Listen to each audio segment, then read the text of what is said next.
Well, greetings, viewers and voyeurs with Got That Funk, and this is a video response to my friend OG Jimbo, who I know didn't tag me, but I liked the video and I wanted to do one of my own versions, although I haven't really given it any thought whatsoever, to be honest.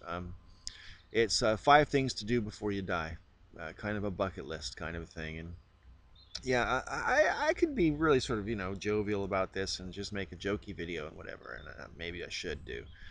But I guess I'm going to answer the questions, really. What are the 5 things that I want to make sure that I accomplish before I die? Well, I want to go to the Kumbh Mela in India. I think it's next year. In fact, I'm almost positive it's next year. It happens every 3 years, with the big one on every 12th year. And yeah, the last one was, I'm pretty sure, the turn of the century. So yeah, the Kumbh Mela is like a spiritual gathering where millions of people come to the where the rivers meet, and they all like basically baptize themselves in the rivers. I mean, that's like an oversimplification of what's involved, and completely the wrong wording, but at least you'll know what I'm talking about. They bathe themselves in the water and come out reborn and all that kind of crap. So it's not really for the rebirthing thing that I want to go for. I want to go for a lot of more personal reasons. I'm fascinated by Indian culture in general and Hinduism, and so I'm interested to observe, how it's really practiced in the world, and the Kumbh Mela is an example of that. It's perhaps not representative of Hinduism as a whole, but it's still an important aspect for a lot of people. On the peak weekend of the Kumbh Mela, there's going to be anywhere between 25 million and 30 million people. The whole Kumbh lasts a month, and I would love to know what it feels like to be a part of a crowd that big. I really want to know what that feels like. Um, there's no place else on earth you'll ever be able to find out but at the Kumbh Mela.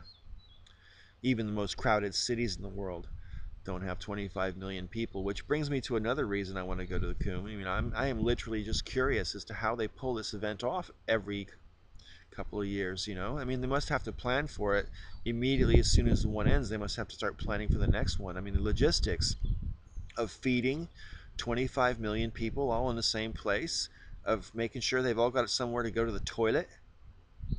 Yeah, I mean, this is an undertaking of monumental proportions, and I would love to see how it all comes off. And I would love to get right down in the thick of it and talk to as many people as I can. So the Kumbh Mela is definitely high up on my list. I will leave a link to a page about the Kumbh Mela for anyone who might be interested in the description bar.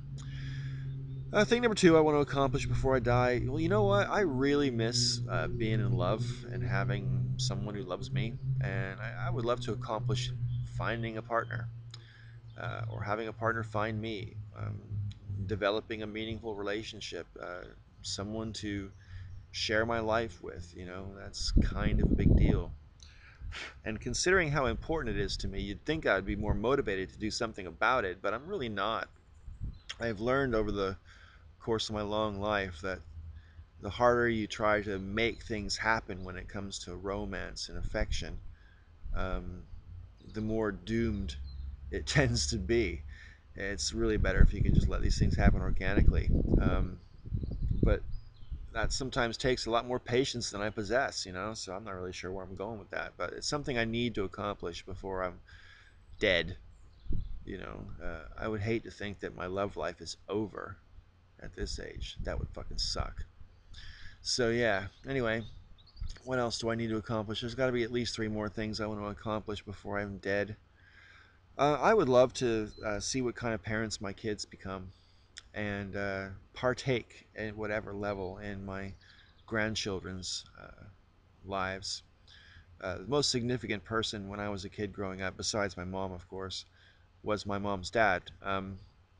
My grandfather, whom I'm named after, without a doubt, influenced so many aspects of my character, and I am the man I am today because he was the man he was when I was growing up. So yeah, I would love to do that, be that for uh, my relations down a couple generations. There's no sign of either one of my kids having babies anytime soon, thankfully. I'm personally more ready to be a grandfather than they are to be parents. So it's perfectly fine that they're not parents yet, as far as I'm concerned. I'm not the kind of guy who would ever put pressure on kids to have babies. I had that pressure put on me, and so did my sister, um, from our mom. You know, she said, when are you gonna hurry up and give me some grandkids? I just can't relate to that mentality at all. I am more than happy to wait, but when the time comes, I will definitely relish being a grandfather.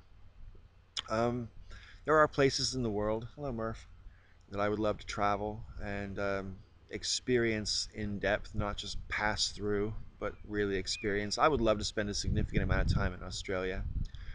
Um, for example, there's the whole Southeast Asia and uh, Pacific region I would like to visit. From Japan to the Philippines to Australia, Cambodia, Indonesia, Thailand, Burma, all of it really. The thing is, such a holiday, I would have to work my way around, and I'm wondering if I'm too old for that now. But that's the kind of thing I want to do. I want to travel that part of the world extensively and really, really, really get into it. Um, I'm fascinated by the culture. I love the architecture. I love the colorful people and just everything about it is enticing to me, and it's something I want to really, really get into. Um, Right.